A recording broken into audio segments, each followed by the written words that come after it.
Hello friends, welcome back to my YouTube channel दिल के vlog. कैसे हो आप लोग? उम्मीद है सब अच्छे होंगे, सब बढ़िया होंगे और अपनी प्रिपरेशन है वो भी आप लोग अच्छे से कर रहे होंगे। देखो, जो पिछली वीडियो थी उसके अंदर हेड कांस्टेबल AWO TPO का भी बता दिया था और हेड कांस्टेबल मिनिस्ट्री के बारे में भी कंप्लीट प्रोसेस के ऊपर वीडियो हूँ मैं पहले ही बना चुका हूँ। तो जिन्होंने अभी तक वीडियो नहीं देखी है वो जाके एक बार चैनल पे वीडियो है वो देख सकता है कि कंप्लीट प्रोसेस की वीडियो डाल दी थी कि सब कुछ, जो प्रोफाइल कैसी रहती है, सिलेक्शन प्रोसेस कैसे होता है, ठीक है, कौन कौन से टेस्ट होते हैं, सारी चीज़ें, ठीक है, क्वालिफिकेशन वगैरह। और क्योंकि मैं दिल्ली पुलिस के रिगार्डिंग ही ज़्यादातर इन्फॉर्मेशन है वो शेयर करता हूँ बच्चों के साथ, तो मेरी वीडियो भी दिल्ली पुलिस के रिगार्डिंग होती है। तो 2025 के अंदर 4 बड़ी वैकेंसी है दिल्ली पुलिस की: Delhi police executive, Delhi police driver, Delhi police head constable ministry और आपका AWO TPO। तो दो के बारे में कंप्लीट इन्फॉर्मेशन मैं पहले ही बता चुका हूँ, ठीक है। आज इस वीडियो के अंदर दिल्ली पुलिस ड्राइवर से रिलेटेड मैं सारी बातों का जिक्र करूंगा कि किस तरीके से जो प्रोसेस है वो चलती है, क्वालिफिकेशन क्या होती है, एज के अंदर कितना रिलैक्सेशन मिलता है, ठीक है, और जो आपका सिलेबस है वो क्या रहता है, ट्रेड टेस्ट कैसा होता है और आपकी जो ट्रेनिंग टाइम है वो कितना रहता है। हर टॉपिक के ऊपर जो आपकी जॉब प्रोफाइल है वो कैसी रहती है, कितना आपको पढ़ाई के अंदर टाइम मिलता है, ड्यूटी आवर्स कितने होते हैं, हर चीज़ के ऊपर, हर टॉपिक के ऊपर मैं अपना जो पॉइंट ऑफ व्यू है वो दूंगा, ठीक है। और सारा एक बार कंप्लीट प्रोसेस है उसके बारे में आप लोगों को बताऊंगा, तो वीडियो के अंदर लास्ट तक जरूर बने रहना, ठीक है। तो सबसे पहले बता देता हूँ, 12th पास आप जरूरी हो, ठीक है, किसी भी स्ट्रीम से हो, किसी भी स्ट्रीम से आपने 12th हो कर रखी हो। अब सिर्फ अगर 12वीं पास भी हो तो आप फॉर्म है वो अप्लाई कर सकते हो। दूसरा जो क्वालिफिकेशन है या जो क्राइटेरिया है वो ये है कि आपके पास लाइसेंस हो। लाइसेंस जो एग्जीक्यूटिव वाले बच्चे होते हैं ना, उसके लिए LMV लाइसेंस है वो कंपलसरी है। लेकिन अगर आप ड्राइवर की भर्ती देख रहे हो तो आपके पास हैवी मोटर व्हीकल होना चाहिए, HMV है वो होना चाहिए। LMV के 1 साल बाद HMV है वो अप्लाई होता है और वो बन के आ जाता है। अगर आप अभी तक आपके पास नहीं है तो अभी आपके पास टाइम है, आप लोग बनवा सकते हो। जब आपके फॉर्म फिल होंगे उस टाइम पर आपका जो HMV है वो होना जरूरी है, ठीक है। पहली चीज ये है। दूसरी चीज, आपको ड्राइविंग वो आनी भी जरूरी है, ठीक है। ये नहीं कि सिर्फ वैसे ही बनवा लिया। अगर आपको ड्राइविंग नहीं आती है तो आप ड्राइविंग सीख लो, ठीक है, ऐसी कोई बड़ी बात नहीं है। दूसरी चीज, एक बार प्रोसेस बता देता हूँ कि किस तरीके से सिलेक्शन प्रोसेस वो आपका चलता है। सबसे पहले आपका ऑनलाइन एग्जाम होता है, CBT, ठीक है। उसके बाद आपका फिजिकल होता है जो इजी रहता है, ठीक है, कंपेरेटिव। अगर कंपैरिजन करें हम आपका एग्जीक्यूटिव वाली वैकेंसी का, ठीक है, उससे आसान रहता है। फिर आपका ट्रेड टेस्ट है वो चलता है और फिर आपका नॉर्मल सा मेडिकल होता है और आप सिलेक्शन है वो ले जाते हो, ठीक है। आपकी ट्रेनिंग है वो सिर्फ 3 महीनों की रहती है। 3 महीने आपकी ट्रेनिंग है वो चलेगी। ट्रेनिंग सेंटर में सिर्फ 3 महीने रहना होता है, ठीक है। जो एग्जीक्यूटिव वाले होते हैं वो 9+1 ट्रेनिंग करते हैं, लेकिन इसमें ऐसा नहीं होता, ठीक है। तो एक बार सबसे पहले CBT का बारे में बता देता हूँ कि CBT जो ऑनलाइन टेस्ट होता है उसमें क्या क्या पूछा जाता है। सबसे पहले GS होती है आपकी, ठीक है, 20 नंबर की GS, 20 की रीजनिंग, 10 का आपका मैथ आता है और 50 नंबर का आपका ट्रेड टेस्ट होता है। ट्रेड टेस्ट में क्या पूछा जाता है कि मेंटेनेंस ऑफ व्हीकल, ठीक है, रूल रेगुलेशन, रोड सेफ्टी के बारे में, ठीक है, और जो फर्स्ट एड है उनके बारे में, ऐसी ऐसी चीजें हैं वो पूछी जाती है भाई, ठीक है। उसकी आप, मैं एक बुकलेट भी रिकमेंड करवा दूंगा, ठीक है, किसी टीचर की, या फिर मैं चैनल भी आपको रिकमेंड है वो करवा दूंगा कि आप यहाँ से अपनी जो तैयारी है वो कर सकते हो, ठीक है। ओवरऑल आपका 100 नंबर का एग्जाम होगा, जिसमें जो फाइनल मेरिट लिस्ट लगेगी वो इसी 100 नंबर बेसिस पे लगेगी, ठीक है। बाकी चीजों को भूल जाओ। अगर इन 100 नंबर में से आप जितना भी स्कोर करोगे उसी हिसाब से आपकी मेरिट है वो जाने वाली है। पिछली पिछली बार जो वैकेंसी आई थी ना वो आई थी आपकी, ये मान लो, अम, 2000, सबसे इससे पहले वाली कब आई थी, 2012 के अंदर। और उसके जस्ट 10 साल बाद 2022 के अंदर जो पिछली वैकेंसी है वो आई थी, ठीक है, जिनकी जो POP वगैरह है वो 2024 के अंदर हुई थी।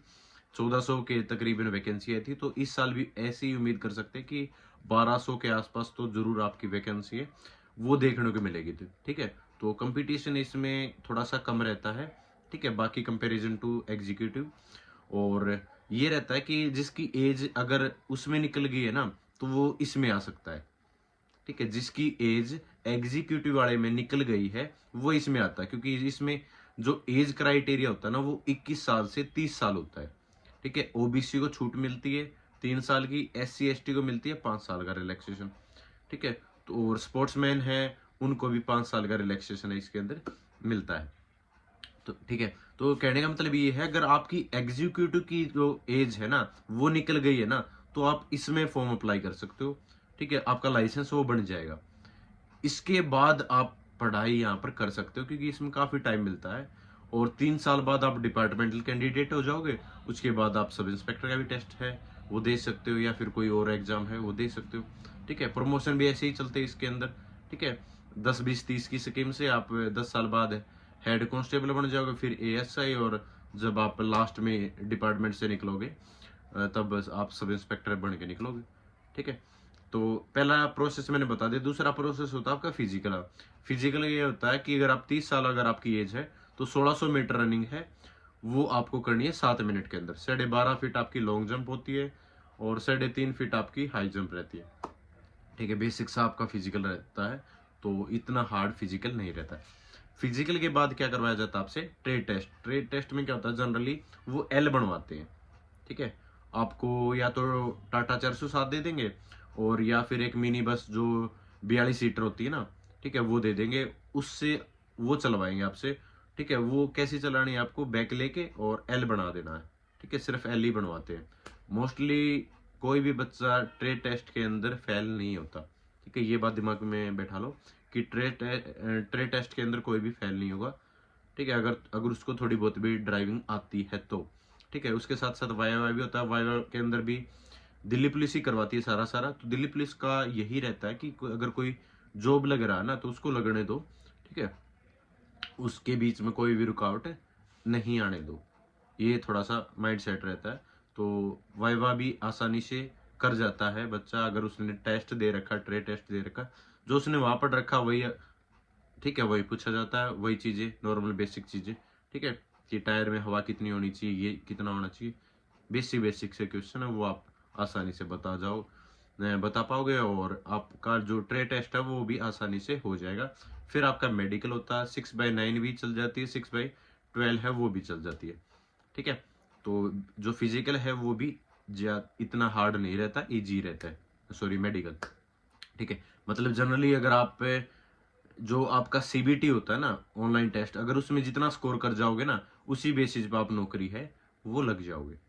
ठीक है, जैसा एग्जीक्यूटिव के अंदर होता है सेम ऐसा ही है कि आप जो आपका CBT है उसके अंदर अच्छा स्कोर ले आओ, आपका सिलेक्शन हो आसानी से हो जाएगा। दूसरी बात, जॉब प्रोफाइल के बारे में बता देता हूँ। आपको जनरली ड्राइवर भर्ती होगे तो ड्राइविंग ही करनी होती है। तो ड्राइविंग, आप ये नहीं है कि आपको ट्रक चलानी है या बस ही चलानी है, ऐसा नहीं होता। अब थानों के अंदर जैसे जिप्सी होती है, आपको जिप्सी चलानी पड़ सकती है। आप अगर PCR के अंदर होगे तो PCR वैन होती है, इर्टिगा होती है, इनोवा होती है, तो ये आपको मोस्टली चलानी पड़ती है। उसके साथ अगर आप अफसरों के साथ रहोगे, ठीक है, तो इर्टिगा होगी आपकी, ठीक है, इनोवा होगी, या इस तरीके से जो आपकी गाड़ी है ना नॉर्मल, वही चलानी होती है। DCP के साथ रहोगे, ACP के साथ रहोगे।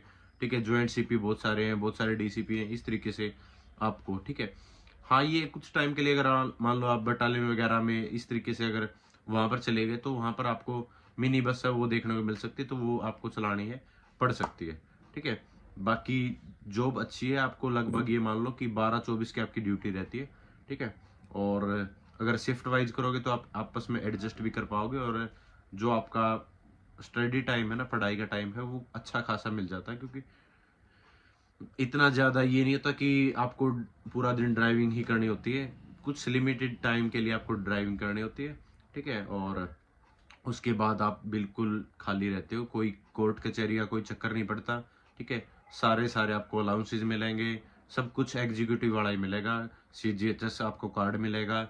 ठीक है, और बच्चों के लिए जो फीस वगैरह, ट्यूशन फीस वगैरह सब कुछ मिलेगी। मतलब सारी जो फैसिलिटी एग्जीक्यूटिव वाले को मिलती है वो सारी सारी फैसिलिटी इसमें मिलेगी। ठीक है, और जॉब का जो रिस्क होता है ना एग्जीक्यूटिव में वो ज्यादा रहता है इसमें, इतना क्योंकि वर्कलोड नहीं होता, काम नहीं होता, सिर्फ आपको गाड़ी चलानी होती है, बाकी टाइम आप रेस्ट है वो कर सकते हो, आराम कर सकते हो। ना कोर्ट कचहरी का कोई चक्कर होता, ना आपको इस तरीके से कहीं फील्ड के अंदर कुछ ऐसा आपसे ड्यूटी ली जाएंगी या फिर आपसे अरेंजमेंट है वो लिए जाएंगे। ठीक है, बहुत अच्छी जॉब प्रोफाइल होती है ड्राइवर की भी। ठीक है, कोई ड्राइवर का इस तरीके से कहीं टैग कुछ नहीं होता, सेम वर्दी सब कुछ। आपको ड्राइवर जो एग्जीक्यूटिव वाला यूनिफॉर्म पहनते हैं वही आपको यूनिफॉर्म पहननी है। ठीक है, तो सारी चीज़ें अच्छी हैं। आप अगर उसके अंदर फॉर्म अप्लाई नहीं कर सकते हो तो इसमें आप कर सकते हो। इसमें आप दिल्ली पुलिस के अंदर लग जाओगे और ये मान लो कि इसमें इतना ज़्यादा कंपटीशन भी नहीं रहता है। ठीक है, कम बच्चे ही इसमें फॉर्म अप्लाई करते हैं। ठीक है, वो रीज़न ये हो सकता है कि उनके पास हैवी लाइसेंस है वो नहीं होता। ठीक है, यही रीज़न हो सकता है, बाकी और मैं कोई रीज़न है वो नहीं देख पा रहा हूँ। ठीक है, तो अगर आपके पास अभी तक लाइव हैवी लाइसेंस नहीं है तो आप हैवी लाइसेंस है वो बनवा सकते हो। ठीक है, तो थैंक यू सो मच। अगली वीडियो के अंदर दिल्ली पुलिस कांस्टेबल के बारे में कंप्लीट इन्फॉर्मेशन है वो आप लोगों को प्रोवाइड की जाएगी। ठीक है, तो thank you so much. Jain सभी को इतना सारा प्यार देने के लिए नमस्कार।